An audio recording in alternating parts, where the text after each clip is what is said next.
One of these 3 sentences is something that you should probably never say to someone in a wheelchair. Can you figure out which one it is? I'll give you 3 seconds. If your answer is number 1 or number 3, then you should definitely check out the rest of the video.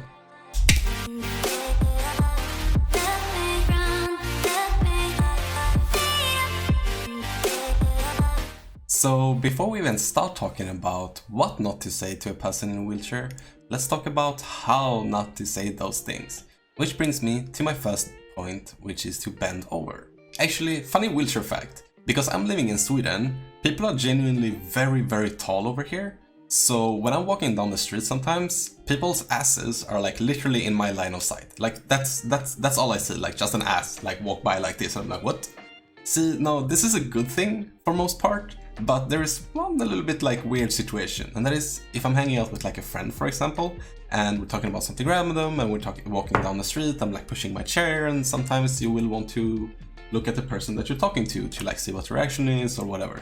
The only problem is that when I do it and I look to my side, all I do is stare into their ass and I'm like, oh shit, sorry, that's awkward, didn't mean to do that.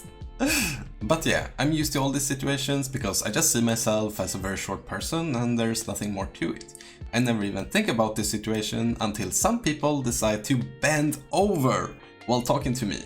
I shit you not. This is what some people look like when they're talking to me.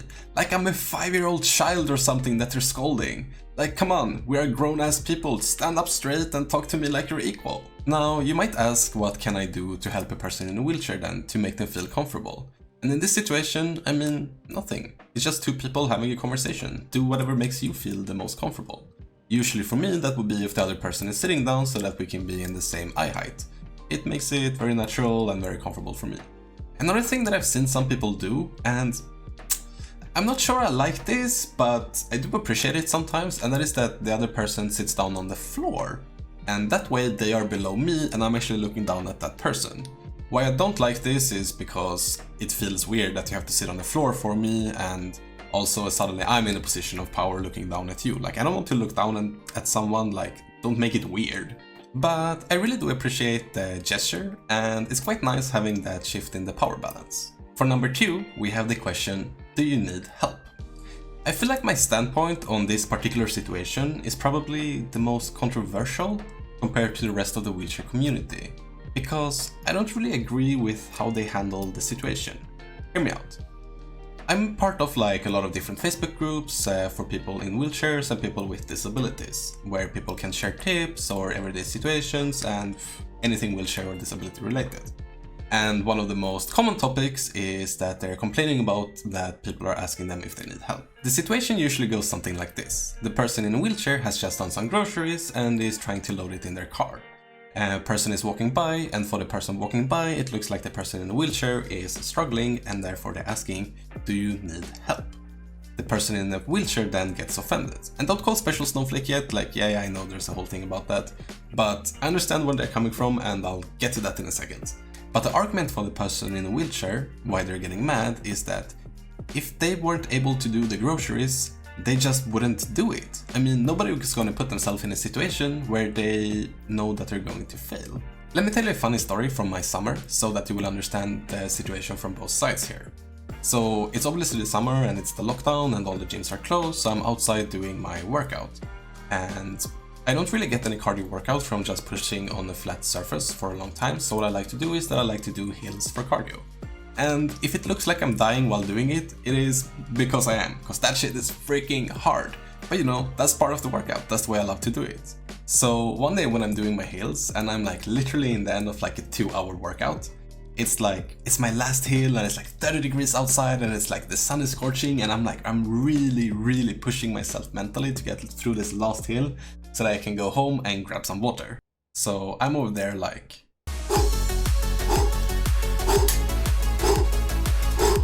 And suddenly I can feel something. You know when I get this feeling that somebody's like watching at you? And yeah, I just look over to my side and this is what I see.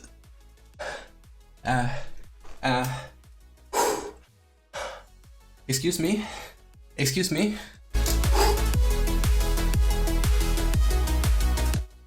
Yes? Yeah, I just wanted to ask you if you need help. No, do you? No. So it was just that I saw you from my kitchen window, so I ran down the stairs and I ran after you because it looked like you needed help. I swear, like, I cannot make this shit up. It's impossible to make up something like this. This dude saw me from his, like, kitchen window, and he probably lives like 4 floors up. He ran down the stairs, up the hill, to catch up with me, to ask me if I needed help. I cannot make this shit up. Like, yeah, this is a funny story, and it's okay if people ask you 1, 2, 3 times, it's like, whatever. But if it's your 10th time or 20th time that somebody's asking you the exact same question and your answer is no, then it's starting to get a little bit frustrating and getting a little bit on your nerves.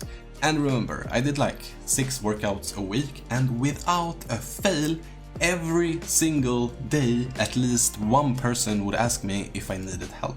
Another thing is also that if I'm in the end of my workout and I'm using my last piece of mental capacity to trying to push myself through the workout, my answer might not be as nice as it would be if it's in the beginning of a workout. The thing is, usually when people are asking me this question, then, you know, I'm always answering with a smile, like, yeah, no, I'm just working out, and it usually leads to a conversation, because people want to know more, and I'm very open and I love sharing information about my situation for people to, well, learn about disabilities. And I might get more pissed off about the fact that I actually had to, that I got interrupted during my workout, and now I'm getting cold and I have to do my warm-up again. So I do understand the people that are getting mad when asked this question, I just don't agree with the response of becoming mad. Because my argument has always been that the people asking it just don't know enough about living with a disability or life in a wheelchair. So you might again ask me, well, what should I do if I see a person that might need help that is in a wheelchair? And my answer is gonna be really shitty, because honestly, it depends on the situation and the person, and you're just gonna have to read the room and kind of, go from there. But hopefully after seeing this, you kind of understand both sides, so you will be able to deal with the situation accordingly. The third thing that you should not say to a person in a wheelchair is that you can get better if you really try. Such a cute little cat. Oof, this one is bad. Oh my god, this one is the worst. I hate nothing more than when people say this to me.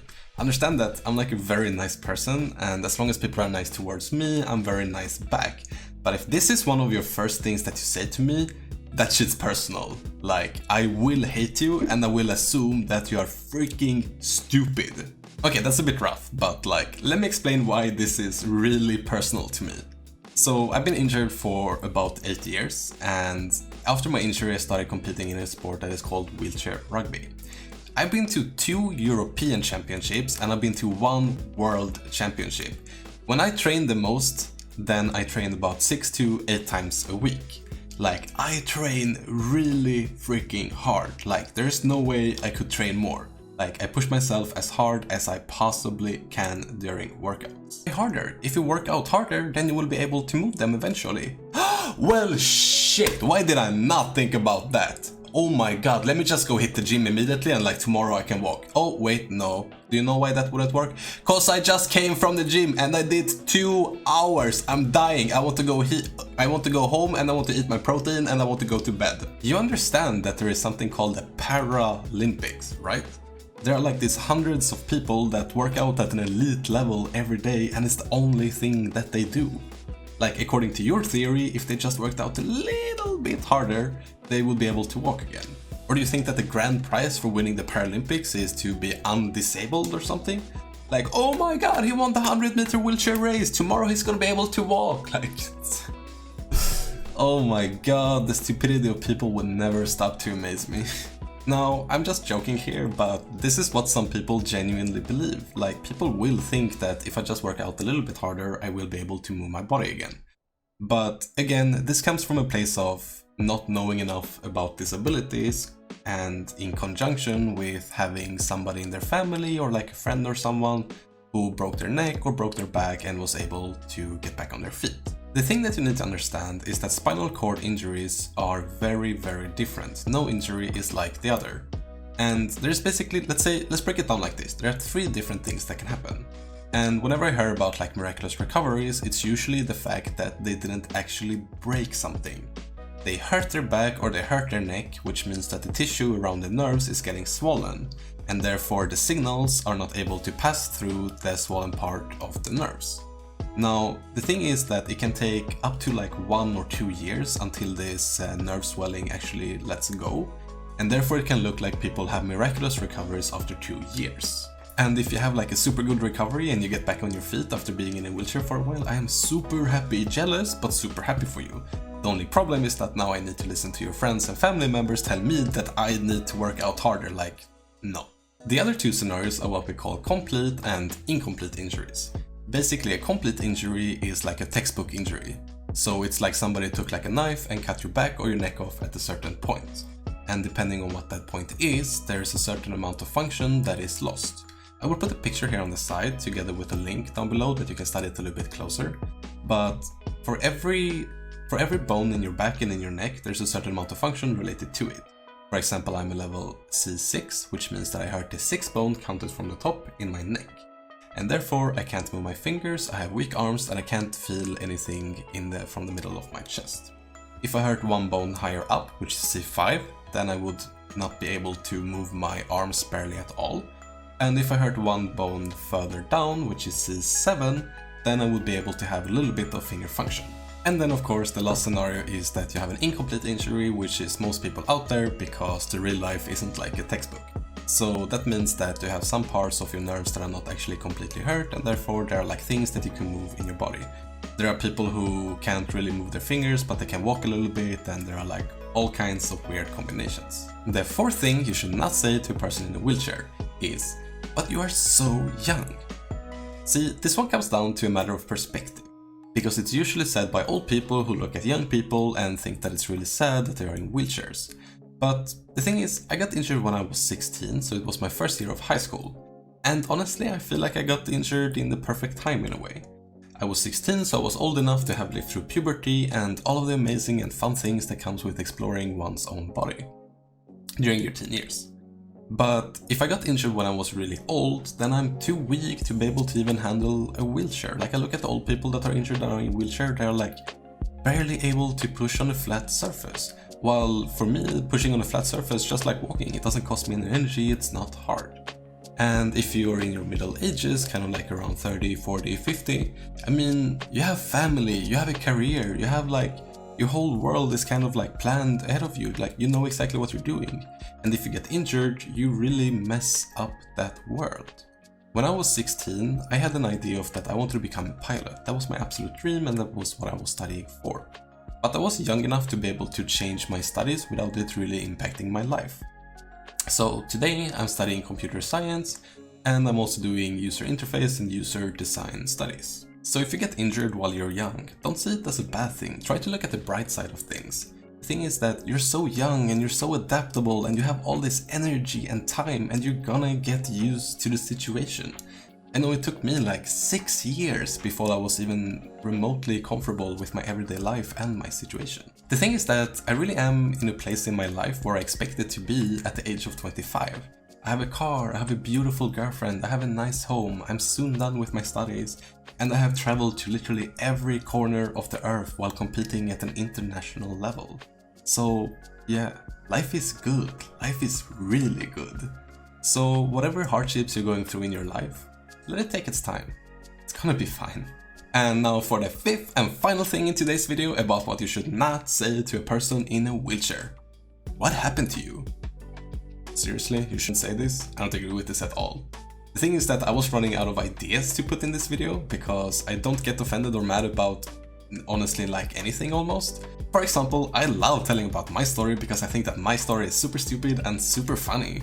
And if you want to know about how I got injured at 16, it will be in the card up here and also in the description down below. So check it out after this video.